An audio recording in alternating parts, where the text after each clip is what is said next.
نقاب کرو.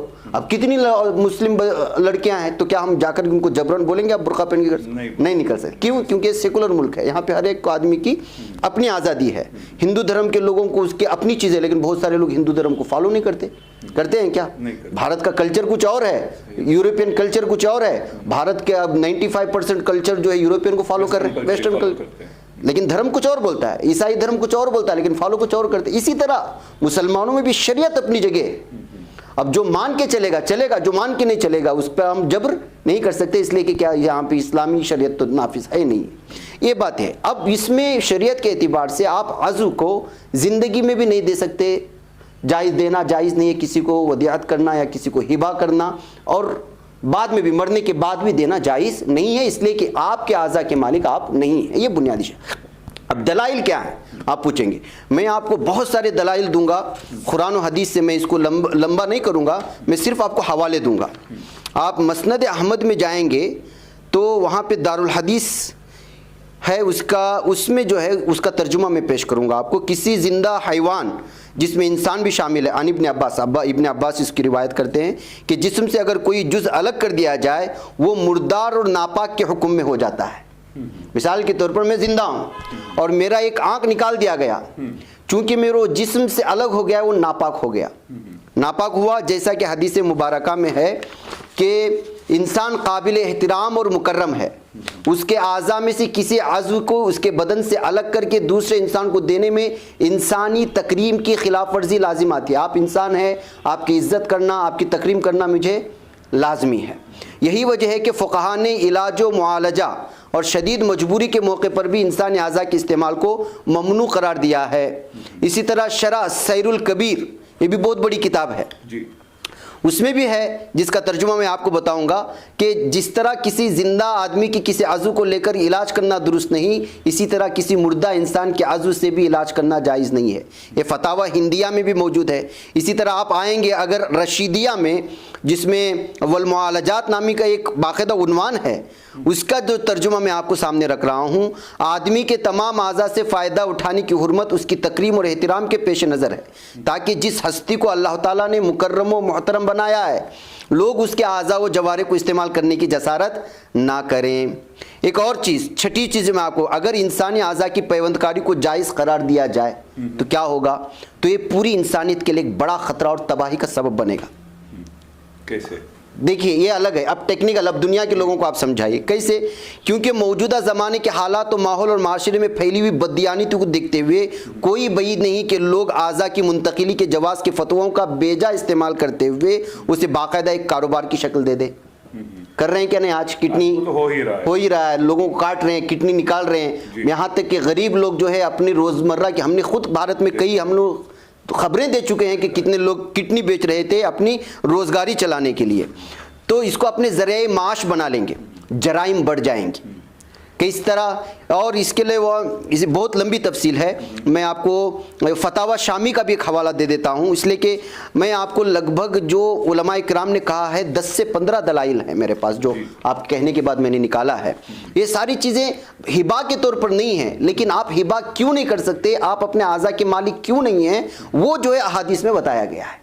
اس وجہ سے یہ بات لی جاتی ہے کہ جب انسان اپنی چیز کا مالک نہیں ہے تو وہ نہ زندگی میں دے سکتا ہے نہ مرنے کے بعد دے سکتا ہے. میں آپ کو یہاں پہ روک رہا ہوں مولانا, کیونکہ آپ نے کہا کہ اس طرح سے انسان اپنی اعضاء کا مالک نہیں ہوتا, تو جسم کا ہر حصے کا, کسی بھی حصے کا مالک انسان نہیں ہو سکتا. اگر یہ بات ہے تو خون جو رہتا ہے انسان کے جسم کا خون, اعضاء, ہڈیاں, رگوں کو جو پورے باڈی میں رہتا ہے, خون دیتے ہیں, خون کا ڈونیشن ہوتا ہے جب کسی مریض کو ضرورت پڑتی ہے, کیونکہ میڈیکل سائنس ایڈوانس کر چکا ہے, جب ضرورت پڑتا ہے بڑے بڑے عالم جا کے دیتے ہیں. عالم بولتے ہیں ہم نے مسجدوں میں دیکھا ہے بلڈ ڈونیشن کیمپ کو آرگنائز کرتے ہوئے, خون کو کلیکٹ کرتے ہوئے, بلڈ بینک کو عطیہ کرتے ہوئے, اس کے بارے میں لوگوں کو مدد مل جائے.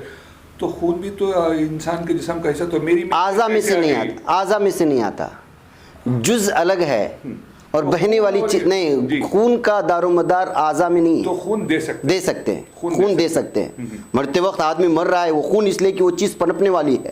ایک آدمی, ایک آنکھ کو آپ پھوڑ دو, کیا دوسری آنکھ کو اسی لا سکتے ہیں؟ نہیں لا سکتے نا.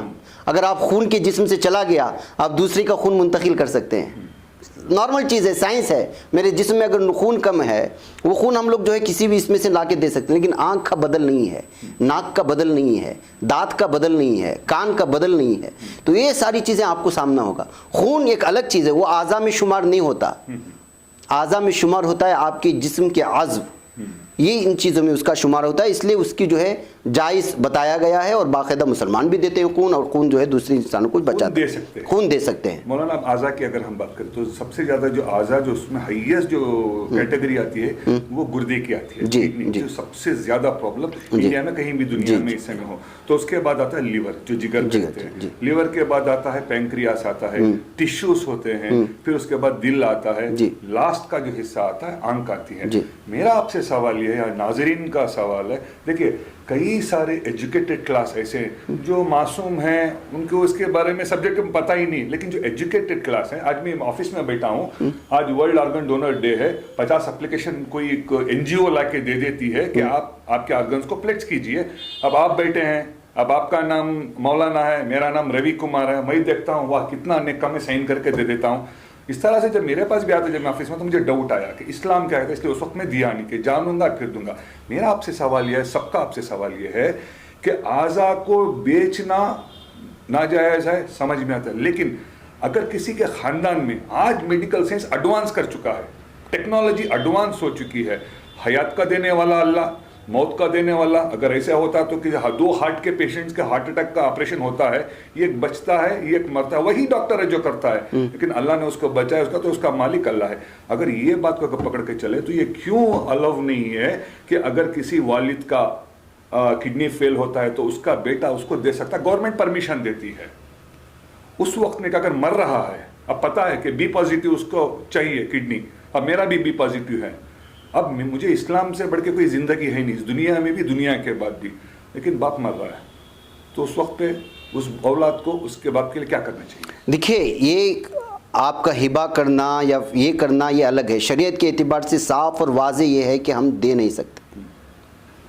انسانی امور جیسے آپ نے حد درجے آخر میں ڈاکٹر نے واقعی میں طور پر کہہ دیا کہ ہاں اب بچ سکتا ہے، یہ فلاں فلاں اس طرح کا استعمال ہوگا، نہیں بچا تو کیا کریں گے؟ مر جائے گا. ہاں تو اس وقت میں کیا کریں؟ اسلام اگر نہیں، صاف یہ بات ہے کہ ہم دے نہیں سکتے. باپ بیٹے کو بھی نہیں دے سکتا، بیٹا باپ کو بھی نہیں دے سکتا. شریعت ہے. اب اگر آپ انسانی نقطہ نظر سے بولیں گے کہ انسانی نقطہ نظر سے ایسا نہیں ہے، ایک قسم کی جو ہے کچھ ظلم ہو رہا ہے، تو اس وقت آپ جو ہے کوئی شریعت نکال سکتے ہیں. مثال کے طور پر ہم لوگ کوئی طریقہ نکال سکتے ہیں. کیسے؟ اس لیے کہ بھوکا جب آدمی ہے، کھانے کے لیے کچھ بھی نہیں ہے، تو مرا ہوا کوے کا گوشت کھا سکتا ہے؟ کھا سکتا ہے نہیں کھا سکتا ہے؟ یہ آخری حد ہے. میں آخری حد کی بات کر رہا ہوں. آخری حد میں آپ کو اس وقت بھی آپ کو خود فیصلہ لینا نہیں ہے. آپ کسی مولوی کے پاس جائیں گے، قریبی مفتی کے پاس جائیں گے، ان کے وہ سچویشن رکھیں گے اس وقت کا، ایسا حال ہے. اب کیا میں اپنا بیٹا ان کو جو ہے گردے دینا چاہتا ہے، کیا کر سکتا ہے؟ اگر جائز دیتے ہیں تو دے سکتے. اس لیے کہ ایمان میں، اسلام میں بہت آسان ہے. شریعت اپنی جگہ، غلط تو غلط ہے، صحیح تو صحیح ہے. انسانی نقطہ نظر سے، جیسے مثال کے طور پر جب کوا حرام ہے کھانے کے لیے، لیکن اس کو اسلام خود جو کہتا ہے حرام ہے، لیکن اس مجبوری کے موقع پر اس کو جائز ہے، تو ظاہر سی بات ہے کہ یہاں بھی اجازت دیتا ہوگا. لیکن اس کے لیے شرط کیا ہے؟ اس وقت آپ کو قریبی مفتی کے پاس جا کر کے سے کرنا ہو. لیکن صاف طور پہ جو ہمارے علماء اس سبجیکٹ پہ ایک اسپیشل کیٹیگری ہے، کیونکہ باپ کا بیٹے سے، ماں سے، بچے سے، بیوی سے، خاص کیونکہ حکومت اجازت دیتی ہے. باہر سے خریدنا اجازت نہیں تھی، حکومت اجازت ہے کہ آپ کے نیئرسٹ جو بلڈ ریلیٹیوز ہیں ان سے آپ لے سکتے ہو، ٹرانسپلانٹ آپ کر سکتے ہو. تو شرط یہ ہے کہ آپ جو ہے باقاعدہ علماء کے پاس جائیں، ہڑبڑاہٹ میں کوئی فیصلہ نہ لیں. ہمارا مسئلہ یہ ہوتا ہے، چلو یار انسان بول رہا ہے، ایسا نہیں ہے. آپ سائنس بہت کچھ بولتی ہے، سائنس بہت کچھ بولتی ہے، سیاستدان بہت کچھ بولتے ہیں، ان کے سامنے سیاست ہے، اس کے سامنے سائنس ہے، لیکن مسلمان کے سامنے شریعت ہے. وہ شریعت چھوڑ کر کے جا نہیں سکتا.